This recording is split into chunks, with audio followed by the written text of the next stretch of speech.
नमस्कार दोस्तों, कैसे हैं आप लोग। मैं आरती द्विवेदी स्वागत करती हूं आपका study for life YouTube channel में। आज जो हमारा सीक्वेंस वाला वीडियो चल रहा था, जैसे सूरदास मैं पढ़ा रही थी, एक क्वेश्चन और है सूरदास की भाषा पर, उसको मैं करा दूंगी। लेकिन उससे पहले मैं चाहती हूँ कि मैं एक ऐसा क्लास लूँ जिसमें मैं कुछ टर्मिनोलॉजी बता दूं, क्योंकि लगता है कुछ स्टूडेंट को प्रॉब्लम हो रही है। मुझे ये क्लास पहले दिन ही ले लेना चाहिए था, लेकिन मुझे लगा कि शायद आप इन शब्दों से, इन चीज़ों से परिचित होंगे, पर मुझे लग रहा है कि हर क्वेश्चन में इनकी ज़रूरत पड़ती है, तो आप इनसे थोड़ा सा परिचित हो जाएं। तो आज परिचय की क्लास ही समझ लीजिए, ये आप लोगों के लिए आवश्यक है। तो साहित्य, पहले तो ये जान लीजिए कि साहित्य क्या होता है। आप लोग अगर जानते हैं तो ठीक है, वरना मैं आपको एक शब्द में बता दूं। साहित्य, साहित्य का मतलब होता है साहित्य, सा प्लस हित, यानी कि जिसमें सबका हित हो वो साहित्य होता है। यानी कि साहित्य में ऐसी रचना होगी जिसमें सबका हित छुपा हुआ हो। साहित्य किसे कहेंगे? क्या कोई बुक आप पढ़ रहे हैं वो साहित्य है या नहीं, ये कैसे पता करेंगे? तो इसे हम तीन तरीकों से जान सकते हैं कि हमारे यहाँ जो लेखन है वो तीन तरह का है।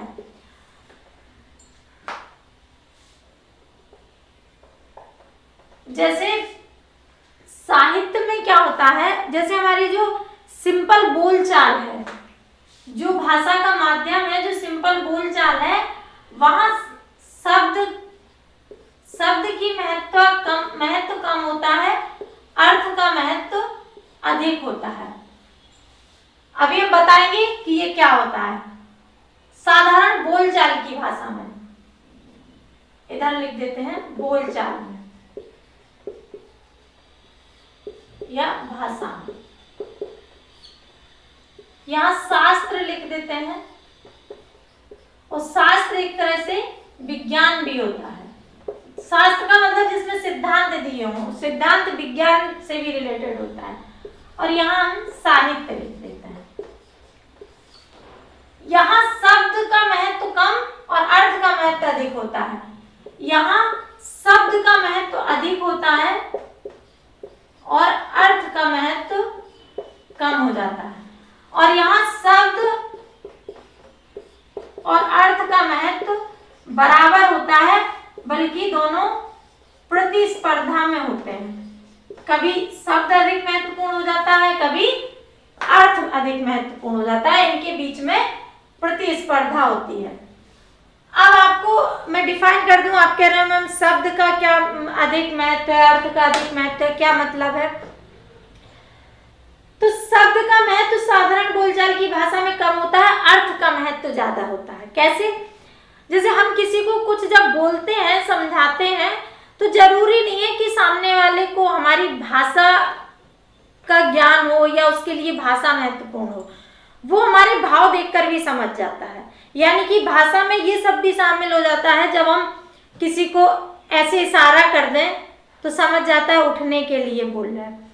अगर हम किसी को ऐसे करें, मतलब चलना है, वो समझ जाएगा। हम कोई शब्द नहीं बोले, लेकिन वो समझ गया, सामने वाला समझ गया।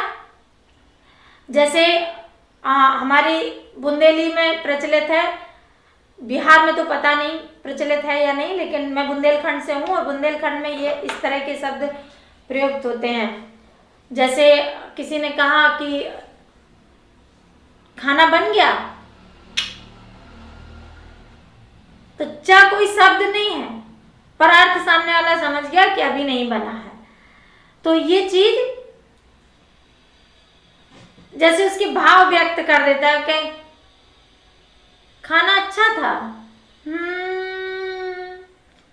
तो हूं के साथ जो देर तक लगा, ये बता रहा है कि खाना ठीक ही ठाक था, अच्छा नहीं था। तो यहाँ पे किस चीज का महत्व ज्यादा है? अर्थ का महत्व ज्यादा है शब्द की अपेक्षा। शब्द क्या बोला जा रहा है इस पर कोई ध्यान नहीं देता, अर्थ क्या निकल रहा है, इस बात पर ध्यान दिया जाता है। ये भाषा में आता है। साइंस में क्या है, शास्त्र में क्या है, शब्द बहुत महत्वपूर्ण होते हैं। जैसे यहाँ पर, चूंकि यहाँ पर अगर हम बल लिख रहे हैं तो बल का मतलब फोर्स ही रहेगा, ठीक है। अगर हम यहाँ गुरुत्वाकर्षण लिख रहे हैं तो फिर इसके लिए कोई दूसरा शब्द नहीं आ सकता और ना इसका कोई दूसरा अर्थ हो सकता है। यहाँ गुरुत्वाकर्षण के स्थान पर सिर्फ गुरुत्वाकर्षण ही रहेगा, कोई और शब्द, कोई और अर्थ इसका नहीं हो सकता। इसलिए साइंस में शब्द का अधिक महत्व होता है अर्थ से ज्यादा।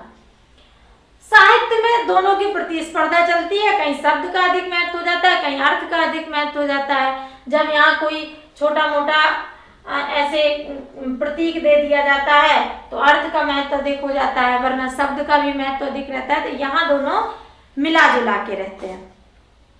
इस तरह तो हम इसे समझ लेंगे कि साहित्य में शब्द और अर्थ की बराबर प्रतिस्पर्धा होती है, वहां साहित्य होता है। एक तो ये हो गया साहित्य के लिए, तो कोई भी बुक साहित्य नहीं होगी। दूसरा, उसमें सबका हित छुपा हो।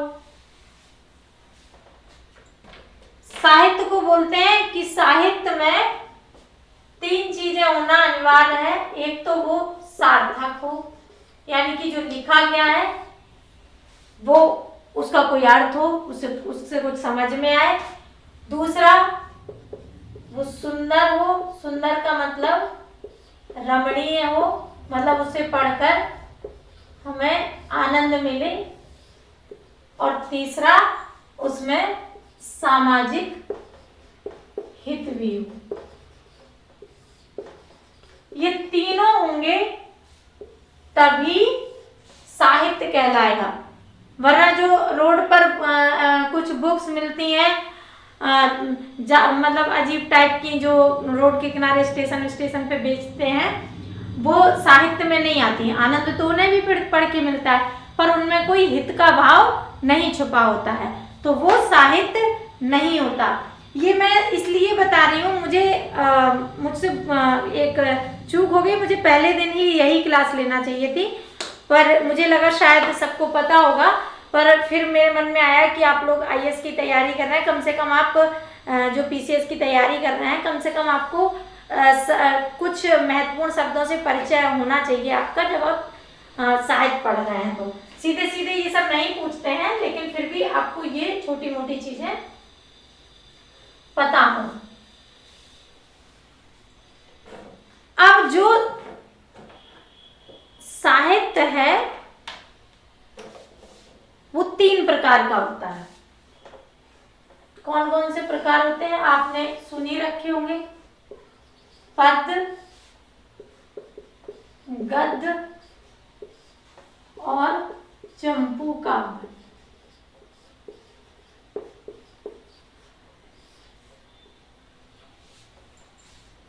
चंपू काव्य। पद्य क्या होता है? आप वैसे तो आप जानते ही होंगे, पर पद्य जो होता है इसका प्रमुख गुण होता है गेयता या लय, प्रवाह और व्याकरण नियमों का उल्लंघन। जैसे व्याकरण में जिस तरह वाक्य लिखा जाता है, उसका उल्लंघन होने पर वो पद्य बन जाता है। अभी मैं समझाऊंगी। और गद्य क्या होता है? जो व्याकरण के अनुसार, नियम के अनुसार लिखा जाए, वो गद्य होता है। चंपू काव्य आपने शायद सुना हो अथवा ना सुना हो। चंपू काव्य वो होता है जिसमें गद्य प्लस पद्य दोनों होते हैं। मतलब कुछ कविता लिखी होगी, फिर गद्य लिखा होगा, फिर कविता होगी, फिर गद्य होगा। जैसे यशोधरा है मैथिली शरण गुप्त का, वैसे आपके अंधेर नगरी में भी इसी तरह का दिखता है। तो ये तो चंपू काव्य हो गया। अच्छा, लिखते समय एक बात ध्यान रखना, कुछ लोग यहाँ भी अशुद्धि लिख देते हैं। जैसे गद्य लिखना है तो गद्य में दा ऐसा बनता है, ये धा नहीं है, इसको गद्य लिखना है। इसका मतलब होता है गद्य, ठीक है।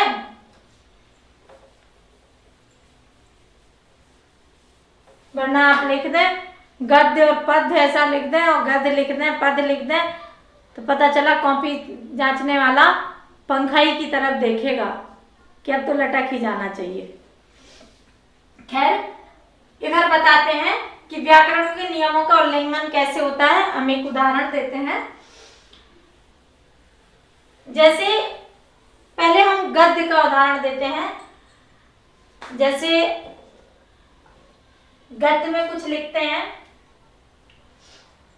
क्या लिखें?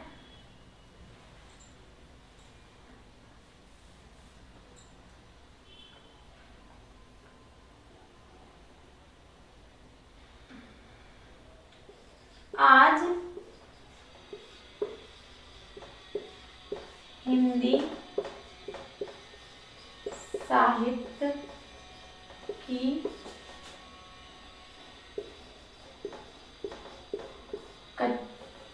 प्रथम कक्षा है।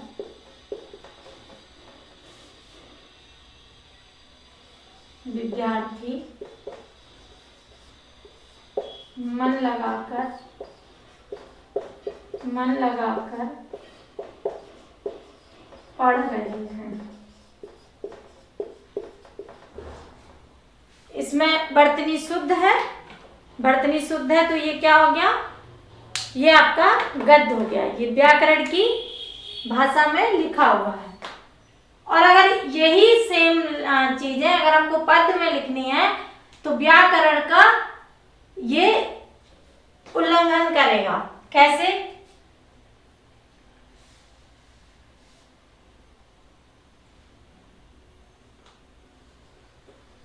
प्रथम कक्षा है आज,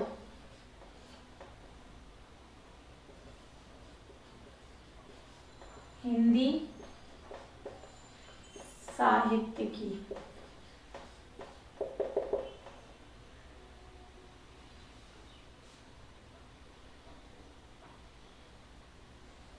पढ़ रहे हैं, मन लगाकर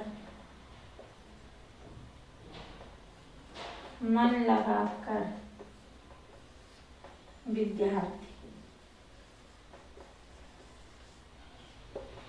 ये कविता बन गई। आज की जो तुकांत कविताएं हैं उनमें एक लय और प्रवाह। प्रथम कक्षा है आज हिंदी साहित्य की, पढ़ रहे हैं मन लगाकर विद्यार्थी। ये कविता हो गई, वो गद्य हो गया। बातें सेम ही है, कुछ भी मैंने एक भी शब्द चेंज नहीं किया है, टोटल वही सेम टू सेम शब्द लिखे हैं। तो ये दोनों का अंतर है गद्य और पद्य का।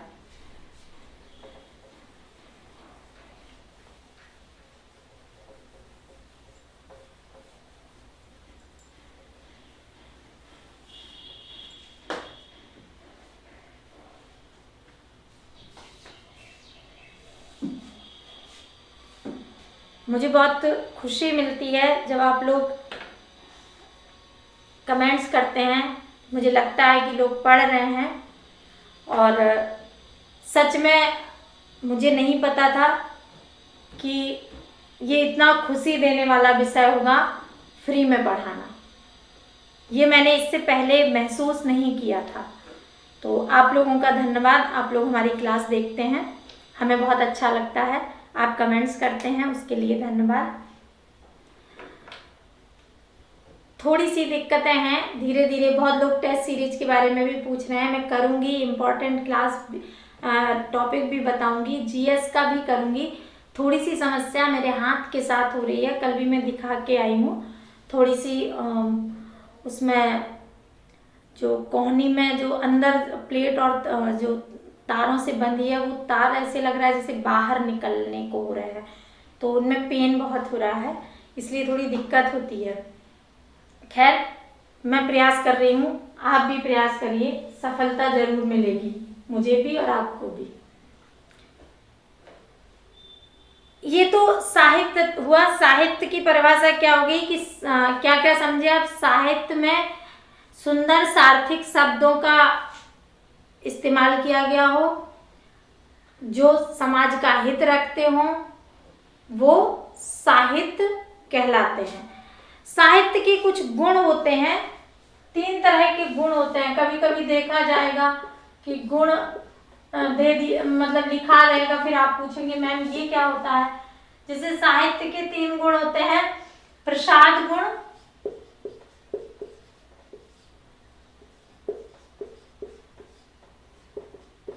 ओज गुण और माधुर्य। यही आपका शिल्पगत विशेषता।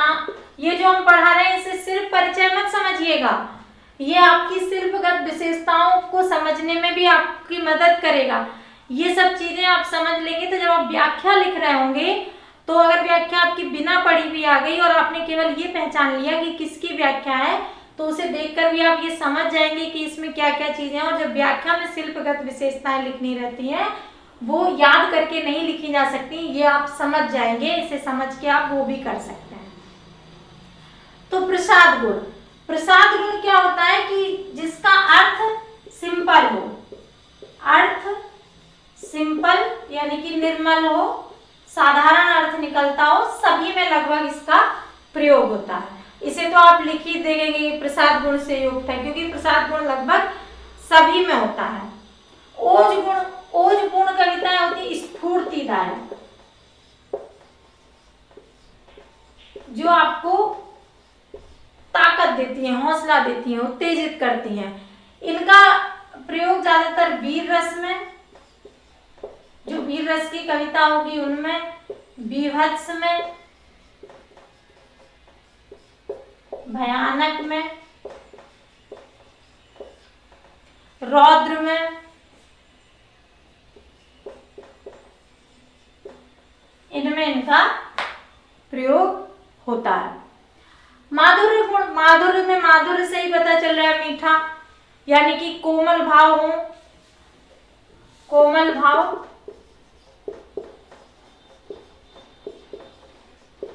सूरदास में अधिकतर यही मिलता है, श्रृंगार, वात्सल्य, करुण आदि रसों में इसका प्रयोग। श्रृंगार मैंने उस दिन भी कहा था ऐसे लिखते हैं, मेरे हो सकता जो वीडियो के जो उसमें दिया है उसमें ऐसा ही श्रृंगार लिखा गया है, वो लिखा नहीं गया है, वो मजबूरी है कि फॉन्ट ही नहीं मिला मोबाइल में। तो ये मत सोचिएगा कि मैम ने मुझे तो ऐसा लिखना बताया पर खुद ने उस तरह का लिख दिया। ये तीनों गुण हो गए साहित्य के इन गुणों में साहित्य लिखा जाता है।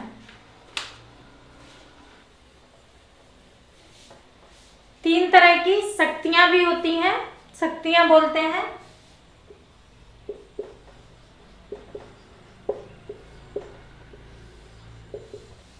अविधा, लक्षणा,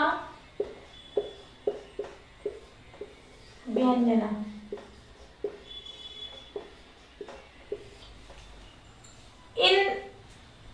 इन शक्तियों का प्रयोग कैसे होता है? इन शक्तियां ये क्या होती हैं, कैसे पता चलता है कि कौन सी शक्तियों का प्रयोग किया गया है काव्य में? अविधा होती है जो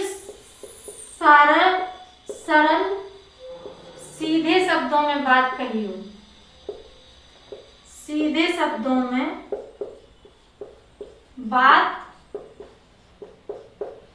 कही हो।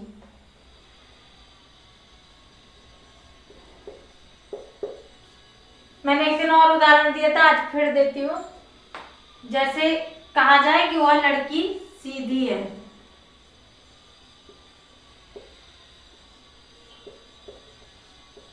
ये साधारण सी बात है, सीधे शब्दों में कही गई है।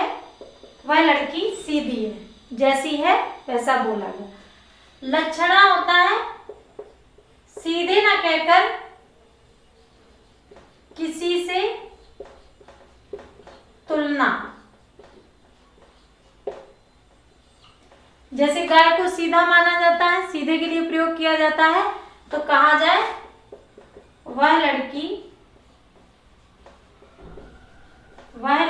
तो गाय है, यानी कि वह लड़की सीधी है। और व्यंजना, जैसे कि अपने शब्दों से पता चल रहा है, व्यंजना मतलब व्यंग्यात्मक। व्यंजना मतलब व्यंग पूर्ण कहा जाए। जैसे यही कहा जाए कि वह लड़की तो गाय है, तो कैसे, हाँ वो लड़की तो गाय है बिल्कुल, तो वो व्यंजना हो गई, व्यंग रूप में कहा जाए। हाँ वह लड़की तो गाय है।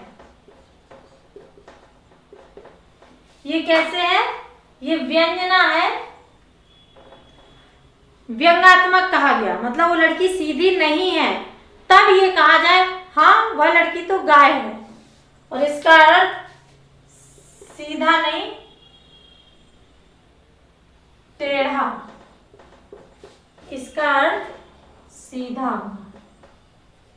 सीधा होना और इसका अर्थ टेढ़ा होना। ये 3 तरह की शक्तियां होती हैं जो काव्य में प्रयोग होती है, साहित्य में प्रयोग होती हैं, जिनसे कविता और रस में और अधिक आनंद आता है, जिससे हम और अधिक जुड़ पाते हैं। ये मेन है। बाकी काव्य के भेद बता देती हूँ कि 2 पद जो है, पहले जो था वो काव्य ही था, इसलिए साहित्य और काव्य को एक ही मान लिया जाता था, क्योंकि पहले हिंदी में गद्य नहीं लिखा जा रहा था, सिर्फ पद्य था। गद्य तो आधुनिक काल से आया है, भारतेंदु जी के समय से।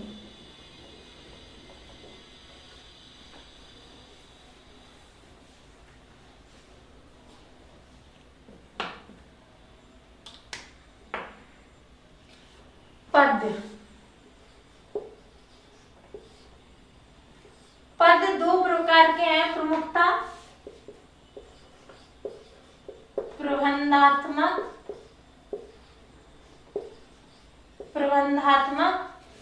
और मुक्तक।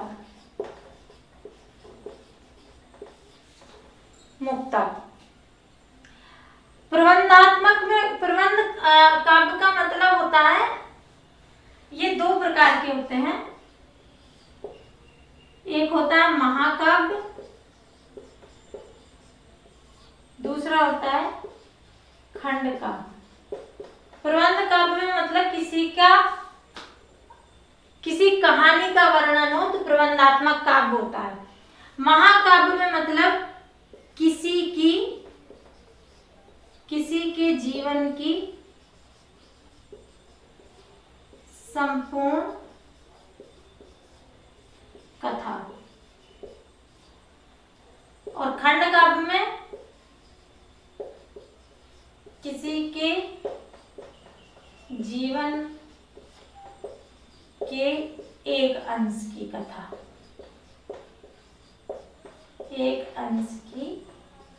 कथा, जैसे रामायण राम के पूरे जीवन की कथा है तो महाकाव्य हो गया, और केवल भरत मिलाप हो या केवल राम वनगमन की कहानी हो तो ये खंड काव्य हो जाता है। और महाकाव्य में जो कथाएं होती हैं, उसके जीवन की जो घटनाएं होती हैं, वो एक घटना दूसरे से जुड़ी हुई होती है। ठीक है। मुक्तक में बाकी सभी जितना भी काव्य लिखा जाता है वो मुक्तक में होता है, जिसमें एक ही उसमें पूरी कथा कंप्लीट हो जाती है। मुक्तक में आपके आ जाते हैं, जैसे उदाहरण के लिए दोहा हो गया, सोरठा हो गया, रोला हो गया, पद हो गया, सवैया हो गया, कवित्व हो गया, गीत हो गया, प्रगीत हो गया, प्रगीत होता है लंबी कविता, गीत हो गया, प्रगीत हो गया, गजल हो गया, गजल हो गया, और कुछ छूट रहा है क्या? और जो भी छोटा मोटा जो भी आता है वो सब मुक्तक में ही आता है। तो ये जो आज की क्लास थी ये आपको साहित्य से परिचय कराने की थी। जैसे हम कभी कभी लिख देते हैं, जो वो लिखते हैं जब क्या कहते हैं शिल्पगत विशेषताएं लिखते हैं, तो हम बताते हैं कि ये मुक्तक का कौन सा छंद है, तो मुक्तक छंद का प्रयोग किया गया। मुक्तक में लिखी गई प्रबंधात्मक कविताएं लिखी गई, कौन सा छंद है, तो दोहा, सोरठा। ये कंफ्यूज मत होइएगा कि मैम मुक्तक आप जब काव्य रूप देती हैं तो मुक्तक देती हैं, और जब छंद देती हैं तो दोहा, सोरठा, रोला बता देती हैं, तो ये अलग अलग है। नहीं, मुक्तक वो छंद होते हैं जो स्वतंत्र होते हैं, जो एक ही छंद में पूरी बात कह ली जाती है, वो मुक्तक कहलाते हैं। और छंद, ये छंद के प्रकार हैं। और मुक्तक में जितने भी ये सब इन दो तरह के काव्य को छोड़ के उसमें जो भी लिखा जाता है वो मुक्तक के अंतर्गत आता है। और ये इनकी व्याकरणिक विशेषताएं हैं कि ये कौन सा छंद है। जैसे दोहा है, तो दोहा की व्याकरणिक विशेषता है कि उसमें 11 मात्राएं होती हैं, फिर दूसरे पद में 13, फिर 11 मात्राएं, और लास्ट में ऐसे जो 11 मात्राएं होती हैं इनमें एक गुरु एक लघु, एक गुरु एक लघु। ये गुरु का मतलब होता है बड़ी मात्रा, और मतलब 2 मात्राएं, 2 मात्राएं, और इसका मतलब होता है 1 मात्रा। जैसे खोए लिख दिया तो इसमें 2 मात्रा नहीं, इसमें 1 होगी। कोई भी उदाहरण ले सकते हैं आप, कबीर का, तुलसी का, किसी का भी, रहीम का। बड़े बड़ाई ना करें, बड़े ना बोले, बोल बोल। रहीमन हीरा कब कहे, लाख टका में मोल, तो लास्ट में ये मोल आएगा ऐसे करके। तो ये दोहा की व्याकरणिक विशेषताएं हैं। तो आशा है आप साहित्य की शब्दावली से परिचित हो गए होंगे। बाकी कुछ जो बीच में आएगा वो मैं बता दूंगी। कुछ चीज़ें मुझे लगा ये क्लास मुझे कर देना चाहिए, ये मैं पहली बार में ही कर सकती थी, पर मुझे लगा कि शायद सिलेबस पे सीधे आ जाना चाहिए। पर अब मुझे लगा कि ये भी कम से कम बेसिक कुछ बता देना चाहिए, इसलिए मैंने ये क्लास लिया। आशा है आपको ये सब पसंद आएगा और आप लोग परेशान ना हो, कम से कम हिंदी साहित्य को लेके ना हो। अगर आप हमारे साथ जुड़े हैं और आप हमारे साथ अगर क्लास कर रहे हैं तो आप बिल्कुल परेशान ना हो, आपको कंप्लीट कोर्स आपके एग्जाम से पहले समय रहते कर दिया जाएगा। इतनी देर तक हमारा लेक्चर सुनने के लिए धन्यवाद। कृपया इसे लाइक करें और अन्य लोगों तक भी पहुंचाएं, शेयर करें।